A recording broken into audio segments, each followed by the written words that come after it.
বিসমিল্লাহির রহমানির রহিম। কোন সময়কে বাংলা সাহিত্যের অন্ধকার যুগ বলা হয়? 1201 থেকে 1350 খ্রিস্টাব্দ। এই সময়টুকু তুর্কি যুগ হিসেবে চিহ্নিত করা হয়। কোন শাসকদের সময়কে বাংলা সাহিত্যের অন্ধকার যুগ বলা হয়? তুর্কি। শূন্য পুরাণ কার কাব্য রচনা? রামাই পণ্ডিত।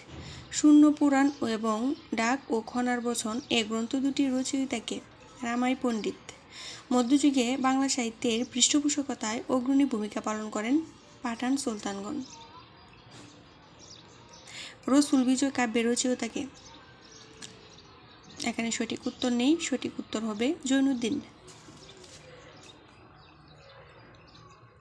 বাংলা সাহিত্যের পৃষ্ঠপোষকতার জন্য বিখ্যাত শাসক আলাউদ্দিন হুসাইন শাহ এবং রুকনউদ্দিন বারবক শাহ। আলাউদ্দিন হুসেন শাহ বাংলা সাহিত্যে কী কারণে খ্যাতিমান? অনুবাদের পৃষ্ঠপোষকতার জন্য।